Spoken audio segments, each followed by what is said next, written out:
31 березня – Великдень у християн-католиків. Ми, православні християни, вітаємо їх. Та не можемо не зупинитися на курйозах цього дня, які трапилися з вірянами інших релігійних організацій на фоні цього католицького свята. Курйоз перший. Виявляється, прихильники ПЦУ були не готові до цього, особливо тоді, коли їм телефонували родичі зі Львова і вітали з Пасхою. А вони, розводячи руками, здивовано змогли промовити лише «Як Пасха? Що, вже? А ми не готувалися». Курйоз другий. На українців приходить отрезвіння. А що, ми будемо святкувати свою Пасху з москалями? Ні, ми не хочемо. Ми хочемо з європейцями, кажуть вони. І байдуже їм на всі ті місячно-весняні розрахунки. Вони зовсім в них не розбиралися. Їм головне, щоб не з росіянами. Та, на жаль, саме так і буде. Пасха з москалями. Курйоз третій.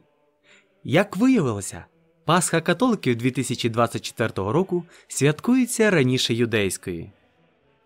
Та коли для православних це неприпустимо, оскільки це є порушенням 7-го апостольського правила, то для католиків з 1917 року ці правила перестали мати канонічний статус. І це логічно, адже як пояснити своїм вірянам, що ми там щось порушуємо? Для них це нормально. А тепер підбиваємо підсумок всьому вище сказаному. По-перше, це якість вірян, точніше обізнаність прихильників структури ПЦУ бажає бути кращою. Бо люди зовсім не орієнтуються ні в календарях, ні в елементарній різниці між католиками та православними. А ще найгірше, що їм взагалі байдуже на все це. Головне, щоб не з росіянами. А по-друге, це впевненість православних в тому, що саме їх пасхалія є правильнішою за католицьку. Адже ні в якому разі вірні православної церкви не можуть порушувати 7-ме апостольське правило, тобто святкувати Пасху раніше євреїв. І останнє.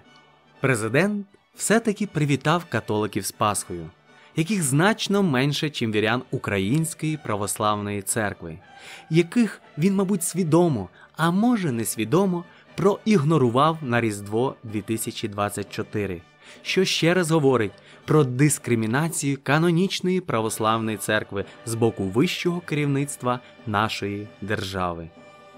Підписуйтесь на наш канал, щоб знати трішки більше.